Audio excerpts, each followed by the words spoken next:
Good afternoon. It's good to be with the youth group in South Africa. And although we're going to be talking a lot about health of mind today, as well as health of body, because our body does have to do with our mind, this church that many of you are a part of actually is a unique church in that it has a health message as part of its actual teaching and doctrine. And you know, Christ spent more time healing than he did preaching. And we're told before the end comes, the healing ministry of Christ will become very prominent in his last day people. In fact, we're told that the best way to reach the unchurched, those who have never heard the name of Christ or who are not in a church, the best way is through the healing ministry of Christ, as well as the best way to reach the higher classes. The highest classes in the world will be reached through the healing ministry of Christ. And you know, there's something that happens when a health principle is presented to someone who is in a doctor-patient relationship or is in a group setting like this. Whenever a health principle is presented and you have the opportunity to change your lifestyle in accordance with the health principle that will enhance you, if that lifestyle principle is something that goes against what your carnal desires are actually about, the only way that you can actually follow that health principle is by the influence of the Holy Spirit in your life. And so the gospel is very practical when the health message is being presented, because it's not just information, but what you do with that information. And often it requires some self-sacrifice up front, because we only see, wait a minute, this is something I like. This is something I desire. My nature goes for it. Are you telling me that this is what is best for me to no longer do? I don't like that. So it requires self-sacrifice at first. But you know, the Lord never asks us to give up anything that's not for our own best interest. He actually has our own abundant life at his desire for us. And so in reality, the problem is not the fact that this information is being presented and that science has shown its benefit. The problem is our own carnal hearts. And the nice thing about it is the Lord can change our carnal hearts if we open our hearts to his love. And so with that background in mind, I would like to encourage you, whether you go to Helderberg College, learn some things about health while you're there as well. Physical health and mental health, no matter what field you're in. If you want to do more full-time medical missionary work, I'm sure there's places at Helderberg that you can go into as well, but there's also a mission school in the U.S. called Weimar Institute that trains pastors as well as doctors and others to know how to make the connection from health to him and bring souls into the kingdom as a result of the health message. And so it may be something that if you have the opportunity, you may want to check that out as well. Well, today we're going to be talking about how to enhance your intelligence as well as your emotional intelligence, and a little bit of background.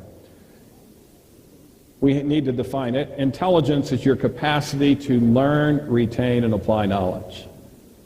Sounds pretty simple, but that sentence is actually pretty involved. You have to learn the material, you have to retain it, and then you need to be able to apply it. How do we measure that in most people? Do they give IQ tests here in South Africa? IQ test is the normal way to measure it. How many in this room, just out of curiosity, have taken an IQ test? Okay, a fair amount, not the majority, a minority. Now, for some of you who scored very high in that IQ test, or some of you that scored very low in the IQ test, I need to tell you some things about IQ tests. IQ tests are only accurate in about 80% of people. There's 20% they're way off on. And so just because you scored very low doesn't mean that your IQ is necessarily low, and just because you scored very high doesn't mean it's very high. But if you have the capacity to learn, retain, and apply knowledge, it's clear that you have some intelligence. And if you're able to do this in a consistent and comprehensive manner, it's clear that your intelligence has the ability to grow. Now, IQ is related somewhat to academic performance. There's something more related to academic performance, but how many of you know of someone who's very intelligent, but when it came to school, they weren't making A's? All right, many of you raise your hands. Maybe that's yourself that you're talking about. It turns out how well you do in school actually has more to do with your emotional intelligence, the motivational part of things, than even your IQ. Studies done in the modern developed world show that your IQ is directly related to the first job you get after you graduate. This is why in America people seek to go to Ivy League schools like Harvard or Yale. And if they score up in the top of their class, they will get very high-paying jobs right out of college. Now, it won't be as high as what they are potentially worth as far as earning, but many of them don't realize that how high their IQ is when they first get a job has very little to do with how well or how often they're going to be promoted in the workplace. And many of these people that graduated from Harvard and Yale and had very high IQs, and sometimes they come to our programs. We run programs for depression and anxiety and mental health related programs. And I'll ask them, why do you think you've been passed up? And they'll say, it's because my boss doesn't have a high enough IQ to recognize my IQ. And in reality, that's not the reason why they've been passed up.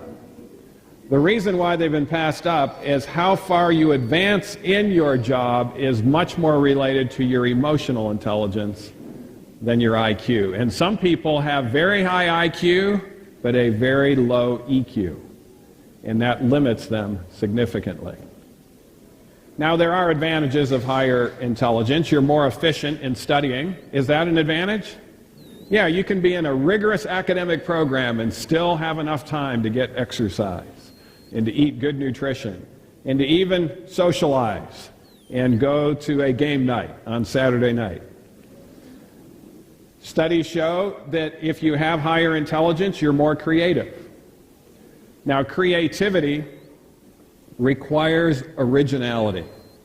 So to be truly creative, you have to be completely original, but not just original.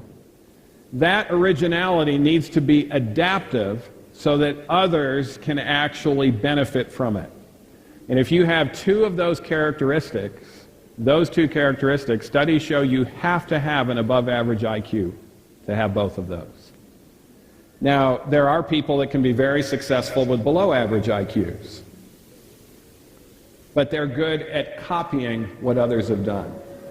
They're reflectors of other men and women's thoughts, but they don't think outside of the box in regards to how to be able to improve things beyond what anyone else has thought before. And that actually is something that is dramatically decreasing in modern societies today. Studies show that creativity, critical thinking, and rational thinking is at an all-time low, even among those who graduate from Harvard and Yale. Many of them do not have the ability to think outside the box. You're more logical if you have higher intelligence. You're more persuasive. Your influence goes up with high intelligence. And in addition to that, studies show you're more likely to become wealthy. In fact, many people in the modern developed world, when they're wanting to become wealthy and wanting to do it quick, they think the local casino is the way to go. And of course, that shows several emotional issues. In fact, in America, often I know we have racial differences here in South Africa, but we do in America as well. And there's kind of a joke among the ethnic whites in America that the gambling joints take advantage and are a significant tax on white people who are not good at math. Now, of course, the reason why these gambling joints get lots of money is not because they're giving away more than they're bringing in. And studies show if you play the gambling game long enough, you will become a significant loser. Now, what the gambling joint wants you to do is to win the first time you come. And they want you to win big, because you'll remember that feeling, that high that you get from all of that money, and within 1 year, you'll have spent all of that money and more trying to get more at that same gambling joint. But the best way to actually get money, I don't care what lottery you're talking about, it may be a worldwide lottery that's in the millions and hundreds of millions of dollars. You will do far better by improving your IQ and developing a product that is creative and useful to others, and you will do far better than any lottery in the world.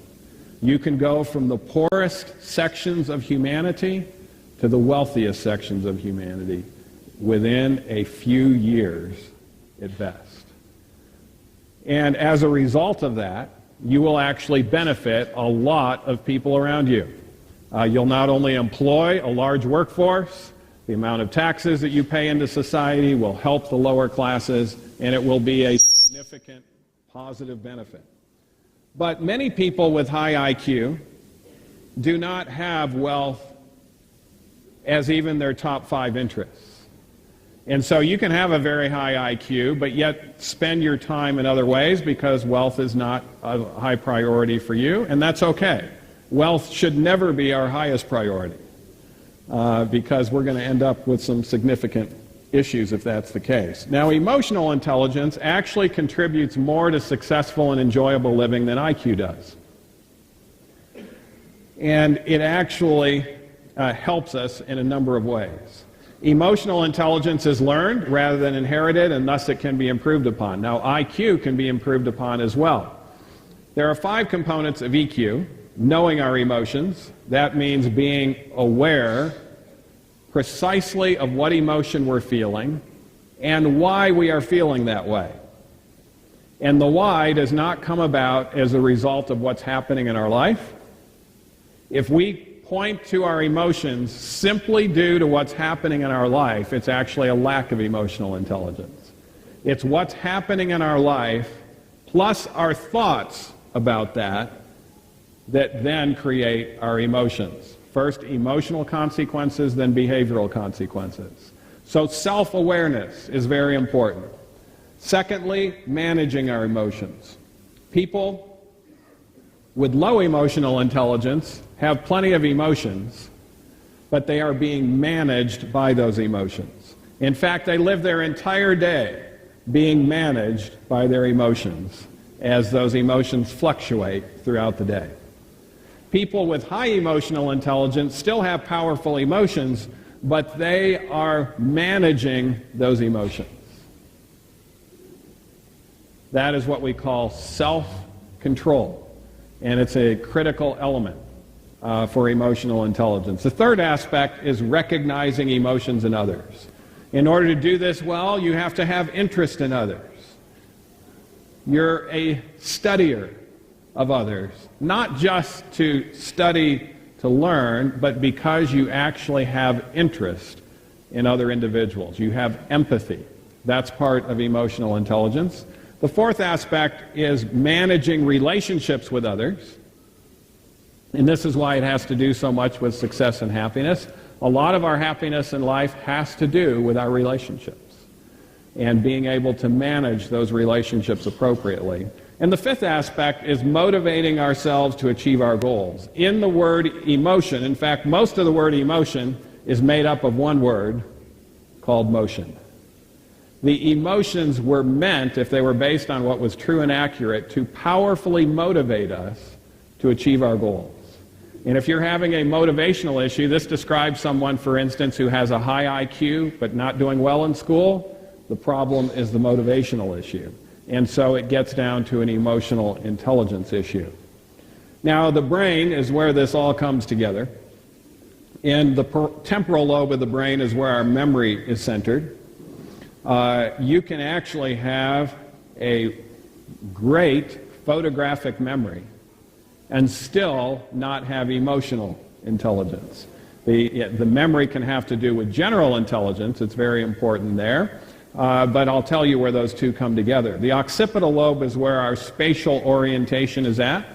It's how good of an architect, a natural architect you are in being able to read maps and being able to figure out things from a three-dimensional viewpoint.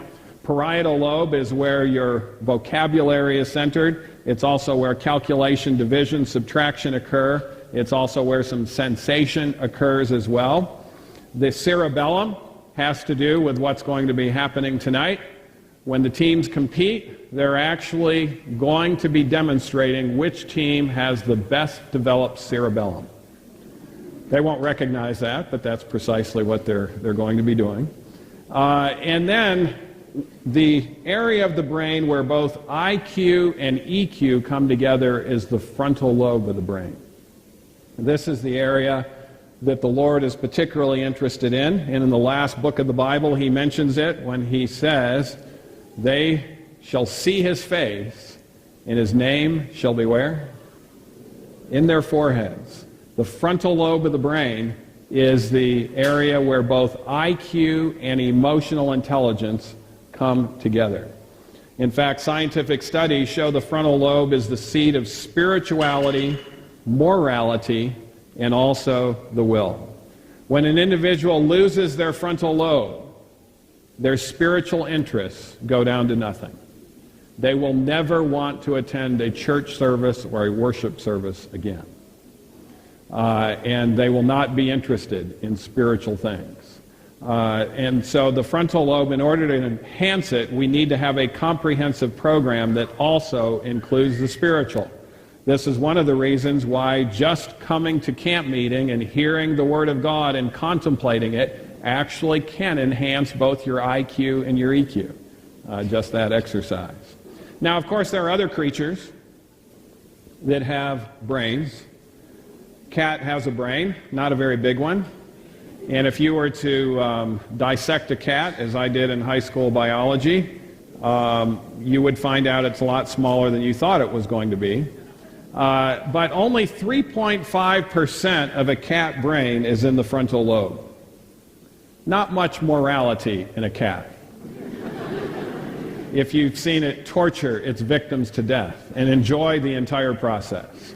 In fact, anyone who enjoys torture, it's a sign of significant frontal lobe compromise. You can't enjoy it if you have a good, intact frontal lobe. Dogs have a little more frontal lobe, 7%. Dogs don't enjoy torture. Even among those they hate, they won't hesitate to murder them if they have to, but they'll do it much more mercifully. And they also are able to learn a little bit more, a more analytical function due to the frontal lobe. But their frontal lobe, both of these creatures, their frontal lobe is so small that you won't ever see, if you look around you right now, you won't see dogs and cats at a service like this. They don't have the ability to worship. They don't have that ability, and so they don't seek out exercises such as this. Chimpanzees have a little more frontal lobe, 17%. But what sets us apart from the rest of the animal kingdom is our frontal lobe size. 33 up to 38% of the human brain is in the frontal lobe. And this is what gives us the ability to accomplish advanced planning and thinking, to choose our own destiny. Now, there are ways that we can impair the frontal lobe significantly. There are legal drugs that actually impair the frontal lobe of the brain. One of those is alcohol. Alcohol actually adversely affects the frontal lobe of the brain before it affects any other portion of the brain. Now, if you were to drive at the legal limit of alcohol intoxication in South Africa, somebody told me that in the adult meeting, I would think the youth people might know more accurately what that level is. But let me just see if I can find out. What is the legal limit of alcohol intoxication in South Africa? Does anyone know?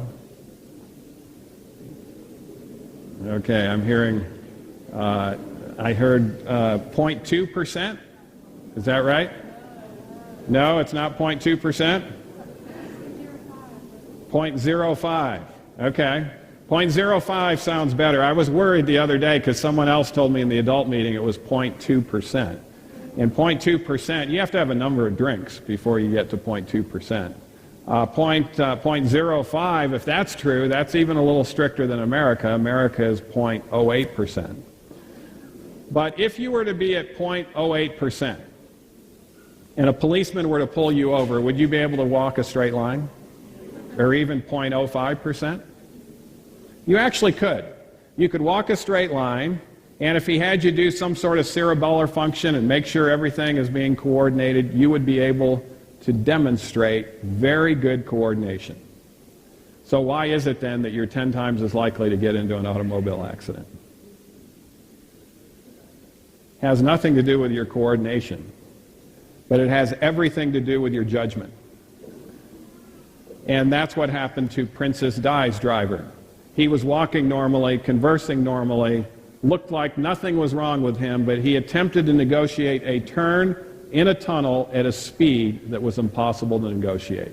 The best race car driver in the world would not have been able to successfully negotiate that turn at that speed. Thus, he lost his life, the princess lost her life, others lost their life as well. Now, does it take critical abstract thinking to drive an automobile? Anyone? Critical abstract thinking to drive an automobile? The answer to that is no. Otherwise, we wouldn't allow 16-year-olds to do it. It actually takes, by the way, it takes 30 years structurally for the frontal lobe to be fully developed in human beings. So some of you have reached your adult size and weight, and your parents are very worried about you, but there's hope. Your frontal lobe is not through developing yet. And so you can gain a lot more advantages and perspectives by having it develop in the right way. But if you had to do critical abstract thinking, let me give you an example of critical abstract thinking in a practical sense. You're a pilot. You're in instrument-rated conditions. You're in the clouds, and there's lots of turbulence going on. And two of your critical instruments fail. Are you going to be able to land that plane safely? And that has a lot to do with your ability to critically think in a stressful situation. Studies show that if you have had alcohol within the last 2 weeks, your critical thinking will go down. And that's precisely what happened when the Air France accident on the Airbus going from Brazil to France. There were some instruments that were out and that were inaccurate. And whether a plane lands safely or not in that situation has a lot to do with whether your pilots had any alcohol within the last 2 weeks. It's one of the reasons why the FAA in America is reanalyzing that situation. Right now the rule says no alcohol for 24 hours, which is stronger, of course, than the driving rule, where it's based on blood alcohol levels.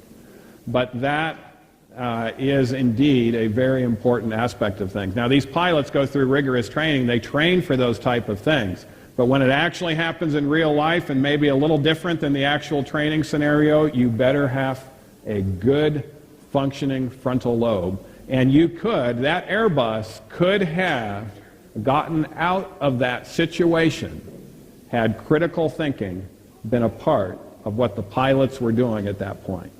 but they trusted the wrong instruments, and they got confused, and they did a controlled stall all the way down to the ocean. Nicotine has a more subtle effect on the frontal lobe of the brain, but it also suppresses the frontal lobe. And the most commonly consumed drug in America and in South Africa, what's the most commonly consumed drug? Actually, it's caffeine. Also impairs the frontal lobe of the brain.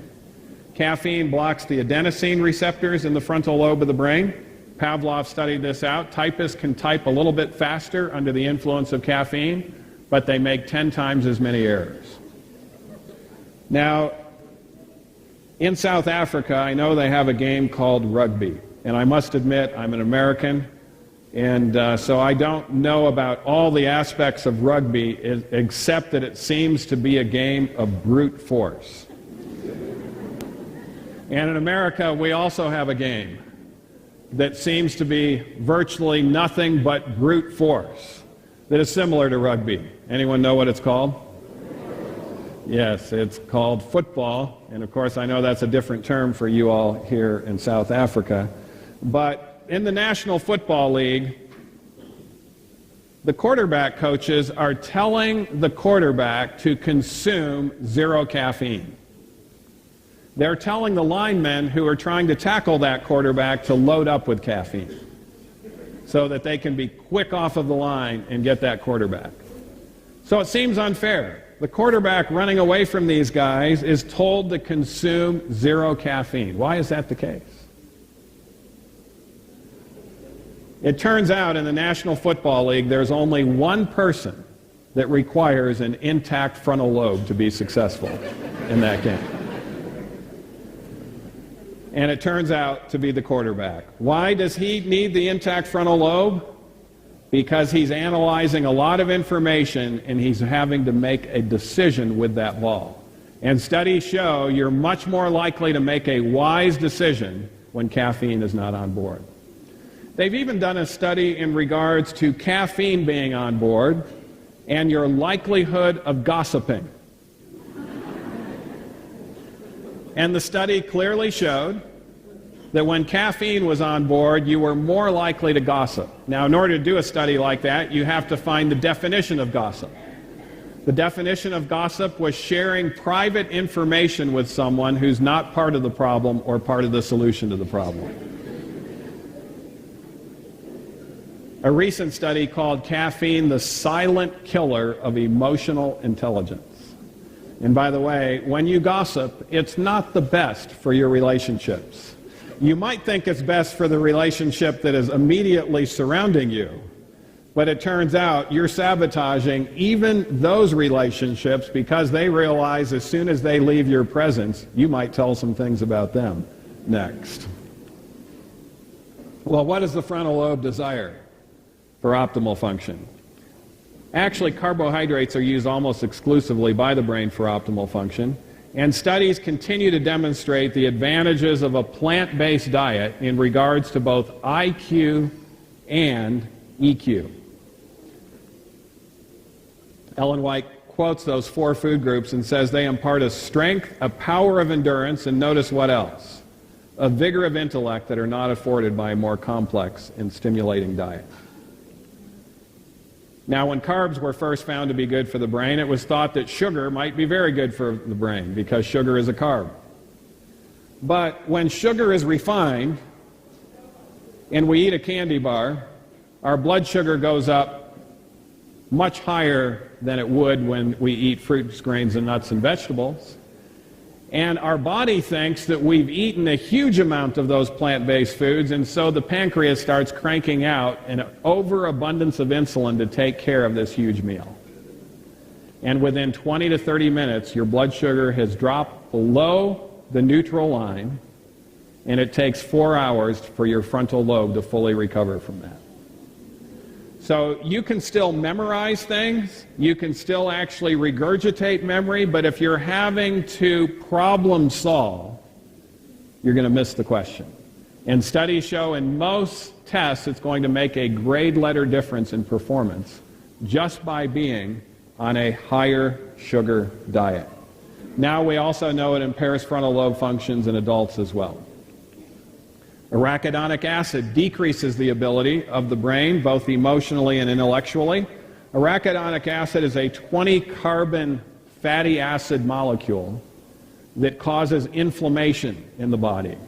It can cause joint pain, it can cause muscle pain, but it also causes inflammation in the brain, and studies show your emotional intelligence will plummet to about half of the level being on a diet that is richer in arachidonic acid. Now, arachidonic acid is not an essential fatty acid for you to eat. There are omega-3 fats and omega-6 fats that are essential, but arachidonic acid is not an essential fatty acid. And it is a lot of studies are being done in regards to the problems with arachidonic acid. If you want to learn more about those studies, I would refer you to nutritionfacts.org. Plug in arachidonic acid and you'll find a lot of those studies in regards to mental health. But arachidonic acid is present primarily in flesh foods. In fact, it's not present in plant foods. And one of the disadvantages of eating a regular meat diet. Now, I also want to go into some things that are not in regards to what you ingest. Hypnosis is becoming more popular in our societies today, but there's a problem with it. This actually is a quote from a hypnosis textbook. Hypnosis attempts to cancel out frontal lobe functions and bring people into a trance in which they are highly suggestible. Notice what it does first. It cancels out what? Frontal lobe functions. Now, in this textbook, it tells you how you can hypnotize people. There's difficult ways, and then there's easy ways. It's most easily accomplished by training the eyes to focus in on one object, the best object being a what? Little flickering light. Now, it's important that your eyes stay focused on the object so you don't divert the eyes. And it's also important that the light flickers. You're not in control of the flicker. The hypnotist is in control of the flicker. But studies show in less than 3 minutes, you will no longer be in beta wave rhythm, where your frontal lobe is active. You will be in alpha wave rhythm. What will happen then? The person will record information and duties without interpretation or without frontal lobe activity. Now, many people are not aware that they could have a hypnotic instrument in their own home. What trains the eyes to focus in on one object and flickers? What produces the flicker in television? It's actually the rapid scene of reference change that does it. In entertainment television, the average scene of reference, anyone want to guess how frequently the scene of reference is changed in entertainment television? Every 3 to 5 seconds. If you were to watch someone in a dark room, all by themselves, or a group of people watching a television set, turn all the lights out and count how often there is a hue change on their face from that light. It'll be quick. Every 3 to 5 seconds, you see this flicker going on. Now, we have sat people down, and other researchers have done this, in front of their favorite television program. And some of them are more wholesome than others. The content, of course, is important, but it's not necessarily the most important. The content can even be good content. And within 3 minutes of sitting down, most people within 90 seconds, but within 3 minutes, beta waves are no longer occurring on an EEG. And they are in alpha wave rhythm. What will happen then? Hideous things can happen on the set that you even strongly disagree with, but you'll sit there and go. Or you might even have this little weak laugh, even though it's pretty hideous and sick. It's a sign of being in a hypnotic trance. Now, if you are watching a television program that is just a teacher up there teaching, you know, we have something in America called C-SPAN, where they have one camera view on a senator giving a speech. You'll see something vastly different when people watch C-SPAN. First of all, you won't see their eyes focused in on one object. It's very unnatural to focus in on one object if there's no flicker going on. And so you'll see their eyes diverting around. They might even start up a conversation, but they're still listening to the senator And then I'll see this even in physician lounges. In the doctor's lounge where I sometimes go to in between cases, doctors are hanging out for various reasons. And there's always a big screen TV there that's always the latest nice big screen TV. But they're not watching movies. They're watching either news programs or they're watching C-SPAN. And the doctors they'll be talking to each other, and then all of a sudden they'll stop and they'll do something that you'll never see anyone do when they're watching entertainment television. They will start arguing with the person on the set. And they'll say, but wait a minute. He didn't mention this, he didn't mention that. This is a very imbalanced presentation. This is very biased. And they'll go through and they'll say, you know, what a problem. Who's going to believe all of this? Is this the problems with our nation? Are we really swallowing all of this? And what is happening with them? Their frontal lobe has actually been active. They've analyzed the information. They're now putting it in subsets, and they're actually, even though they're disagreeing with the senator, they've had a positive frontal lobe exercise by so doing. Studies have actually been done on cameras in the classroom, since there's internet-based courses now. Interesting study was done recently. Again, one camera view. Those watching the teacher at home do a little bit better on the tests than those who are actually there. Why is that the case? They're actually less distracted. There's nobody in a short skirt sitting next to them. There's nobody poking them in the back of the head. They're just in a quiet room in their pajamas maybe. But distractibility is one of the issues that can get in the way of intelligence.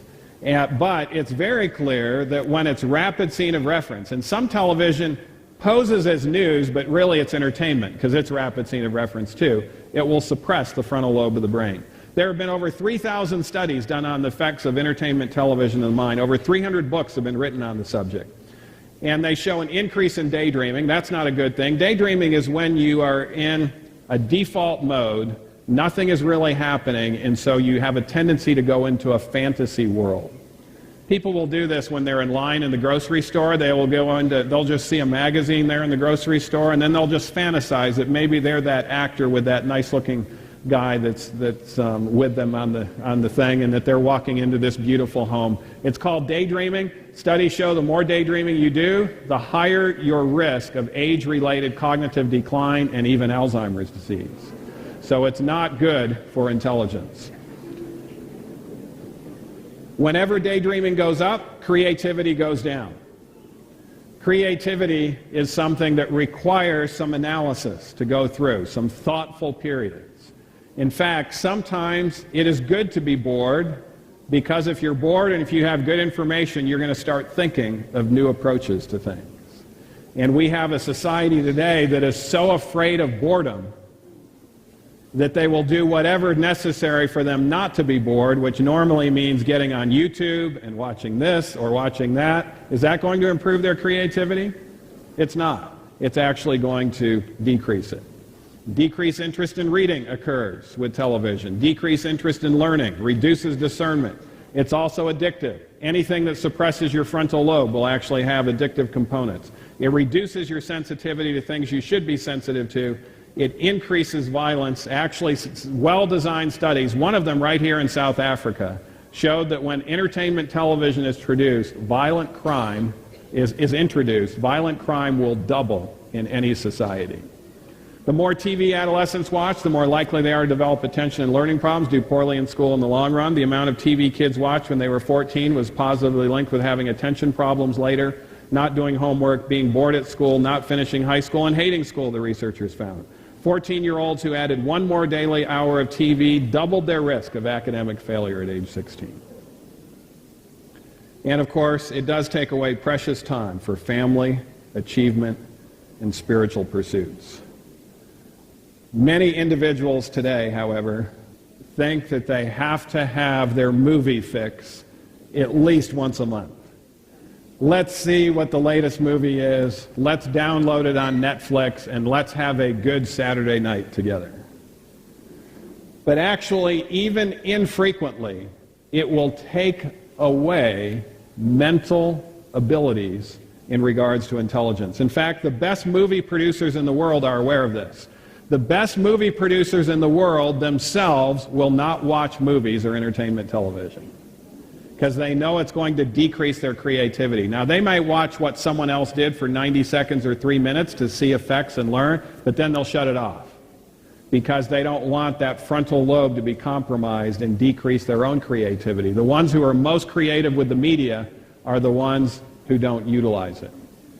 Then the pen of Ellen White said this: "There's no influence in our land more powerful to poison the imagination, to destroy religious impressions, and to blunt the relish for the tranquil pleasures and sober realities of life than what? Theatrical amusements. The love for these scenes increases with every indulgence as the desire for intoxicating drink strengthens with its use. The only safe course is to shun the theater, the circus, and every other questionable place of amusement." A generation ago, there was a man that grew up about 15 miles from where I grew up at. And I'll just tell you, I had the advantage of having a wise father. We did not approve of my father's house directions at that time. But when my older brother was growing up, he asked my father a question: who is stronger, Jesus or Superman? And my father thought, why should I even have to answer that question and for him to be confused about it? He recognized why he was confused, and so when the television broke down, he didn't fix it, and we had no TV. And of course, I had the advantage of growing up in that environment. But 15 miles away from me, there was a family that was being raised in abject poverty. And these boys hated poverty. They hated it with a passion. They were failing in school. They had major emotional issues. And their mother, who was a single mom, their father had deserted her and the entire family, she was having to support these boys, and she refused to go to the welfare rolls and to get a welfare check. Instead, to support them, she had to have 3 jobs. One of those jobs was working for the well-to-do. And she went in those homes and cleaned their homes, and she noticed something in the well-to-do homes. The television was off, and the young people were reading interesting books. And so she went home and she mandated to her 2 sons, no more TV. Furthermore, you are checking out educational books from the Detroit Public Library, and you are going to write a book report before you get any privileges in this home. Now, what do you think they thought of their mother? They were really upset. They tried to convince her otherwise. She was not going to be convinced. They said, how unfair is this? No one else is doing this. But they realized she was serious. What they didn't realize is she herself could not read. So they wrote the book reports, and she would grade them. She would mark and put circles around them and check marks and things so that they knew that she was actually reading those book reports. And what happened a year later? Within 1 year, those boys went from the bottom of the class to the top of the class. And they noticed their hatred for poverty went away. You might be familiar with the name of one of those boys. His name is Ben Carson. He said his hatred for poverty went away because he recognized poverty was temporary. He now had the ability to become anything he wanted to become. And not only did he become a physician, not only did he become a neurosurgeon, not only did he become the head of the best neurosurgical hospital in the country at Johns Hopkins, but he was so creative that he did surgeries that no one else thought was ever possible. And he credits the giving up of television for his creativity expanding and his IQ improving. Now, he credits one other thing. I think there was more than one other thing involved, but he credits one other thing that we will get into later. But new studies are now focusing on entertainment screen time in general. Video games don't come out on top in regards to frontal lobe performance. PSP doesn't come out on top. Even entertainment internet. There have been studies on the social media. The more time you spend on Facebook, the more the frontal lobe goes down. And actually,